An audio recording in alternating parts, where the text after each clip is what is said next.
논술의 본질로 중요한 3가지를 말씀드리자면, 안녕하세요. 저는 단 6주 준비로 연세대학교 경영학과에 논술 전형으로 합격한 2, 3학번 박수진입니다.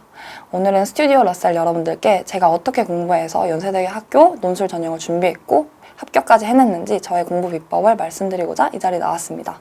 그럼 하나씩 알려드릴게요. 저는 여름방학에 우연히 인문 논술 설명회를 가게 되었는데 제가 정시에 집중한다고 하더라도 수시 카드를 안 쓰고 버리는 게 아깝다고 생각이 들더라고요. 그래서 시간은 얼마 남지 않았지만 그래도 준비를 해서 수시 카드를 써보자 라는 마음으로 논술 병행을 결정하게 되었습니다. 연세대학교 논술 시험은 10월 1일이었는데 저는 6주 전인 8월 중순 정도에 공부를 시작했어요. 그리고 저는 정시에 집중을 하는 사람이었기 때문에 시간적으로 여유가 많지 않다고 생각해서 첫 4주는 일주일에 한 번씩 수업을 듣고 거기서 기출을 풀고 기출 해설 수업을 듣고 다시 기출 피드백을 받고 또 과제를 푸는 방식으로 약 4주 동안 10개 정도의 기출을 푸는 경험을 쌓았습니다. 마지막 2주 동안은 필요하다면 인강에서 도움을 받고 그리고 그동안 현강에서 기출을 통해서 제가 체화한 것들과 제가 스스로 익힌 것들을 합쳐서 글을 읽고 글을 쓰는 일관된 태도를 확립하기 위해 노력했습니다. 그래서 그 틀을 계속 적용하는 연습을 하기 위해 기출을 계속해서 매일 풀었던 것 같아요. 저는 논술은 노베이스였지만 계속해서 수능 국어 공부를 해온 것이 많은 영향을 주었다고 생각해요. 국어에서 요구하는 글 읽는 태도와 논술에서 요구하는 글 읽는 태도가 결국 그 본질이 같다는 것을 깨달은 후에 국어 공부의 경험이 제게 많은 도움을 주었다고 생각합니다. 그래서 논술 공부하시는 분들도 논술에만 너무 집중하지 마시고 수능 공부를 병행하시면서 국어 공부랑 그 본질이 같다는 것을 꼭 체감할 수 있었으면 좋겠습니다.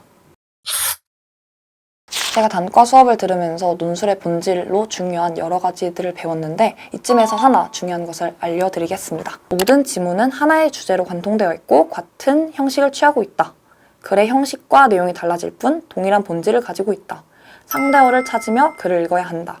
이렇게만 들으면 이게 뭔 소리야 싶으시겠지만 제가 조금 더 설명을 드리자면 이제 논술 지문에는 소설과 시와 같은 문학 지문, 기사문, 영어 지문, 도표, 그래프 등 다양한 형식으로 지문이 출제되고 있습니다. 이것들이 모두 내용과 형식은 달라 보일 수 있겠지만 결국 한 시험지에서 같은 문제를 출제하는 내용이기 때문에 지문들이 유기적으로 결합되어 있다는 사실을 절대 잊어서는 안 됩니다. 따라서 본인이 쉽게 읽을 수 있는 지문을 하나 선택하시고 그 지문의 주제를 중심으로 다른 지문들을 엮어서 유기적으로 읽는 것이 중요합니다. 예를 들어서 이 지문과 이 지문이 같은 관점을 취하고 있는지 반대 관점을 취하고 있는지 이런 것들을 중심으로 유기적인 독해를 하시면 됩니다. 이때 상대어가 중요한데 상대어는 객관과 주관, 개인주의와 공동체주의처럼 대립되는 개념상을 가리키는 말입니다. 이런 상대어의 개념은 모든 논술 지문에 포함되어 있고 결국 이 상대어를 파악하는 것이 지문의 본질을 파악하는 것이기 때문에 이것들을 중점으로 읽으시면 유기적인 글 독해를 할 수 있을 것이라고 생각합니다. 이어서 논술에서 중요하다고 생각되는 몇 가지를 마저 말씀드리도록 하겠습니다. 먼저 다양한 학교에 다양한 기출을 보는 것이 정말 중요하다고 생각합니다. 저는 연대, 서강대, 성균관대, 한양대 이렇게 4개의 수시 카드에 지원을 했는데요. 저는 공부하는 과정에서는 20개가 넘는 학교의 기출을 봤습니다. 물론 학교마다 약간의 출제 스타일이 다르고 지문의 형식과 발문이 조금씩 차이가 있는 것은 사실이지만 우리는 한정된 기출 자원을 통해서 공부하기 때문에 다양한 학교의 기출을 보면서 결국 내가 어떻게 글을 읽고 어떻게 글을 쓸 것인지 나만의 틀을 확립하는 과정과 경험이 중요하다고 생각합니다.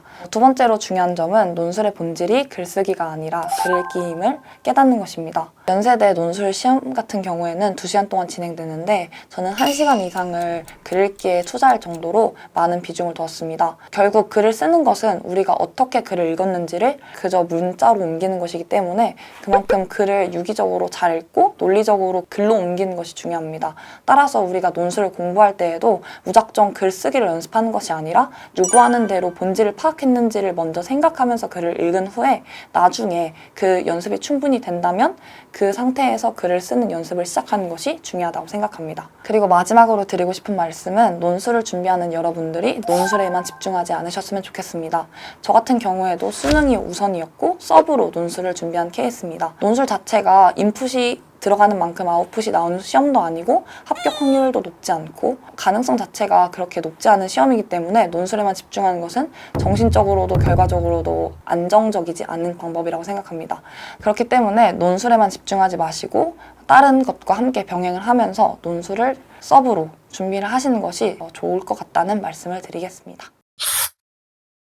제가 생각하는 합격 이유는 통합적 글읽기와 글쓰기 규칙을 확립해둔 이 두 가지가 메인이었다고 생각합니다. 저는 닥치는 대로 다양한 학교의 기출을 보면서 글을 읽고 글을 쓰는 태도를 확립하기 위한 노력을 많이 했습니다. 글을 읽을 때 전체적인 지문을 다 한 번씩 읽고 그중에서 가장 쉽게 읽히는 지문을 중심으로 다른 지문들과 엮어서 읽으려고 했습니다. 그리고 글을 쓸 때에는 주장, 요약, 분석 등 이런 발문의 형식에 따라서 글쓰기 형식을 제가 미리 준비를 해두고 그거에 맞춰서 글 쓰는 연습들을 많이 했습니다. 어떤 제시문의 관점과 어떤 제시문의 관점을 비교하라는 문제가 나온다면 첫 번째 관점을 설명하고 두 번째 관점을 설명하고 그 다음으로는 이 둘의 공통점을 엮어서 설명하고 마지막으로는 각각의 차이점과 그것들의 근거를 나열하는 방식으로 쓰는 것처럼 각각의 발문마다 이에 맞는 글쓰기 형식을 확립해둔 것이 현장에서도 당황하지 않고 글을 잘 쓸 수 있었던 팁이라고 생각합니다.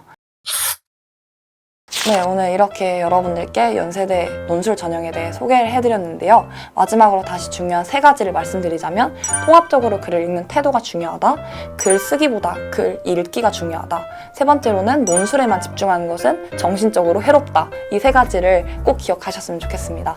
제가 운이 좋게 연세대 논술 전형에 합격해서 여러분들께 제 합격 사례를 설명해드릴 수 있어서 저도 정말 소중한 기회라고 생각하고요.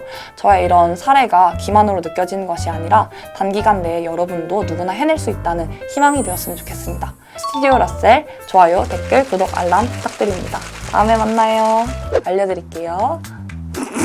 논술 공부 잠시만요. 네, 깔고 가는 거.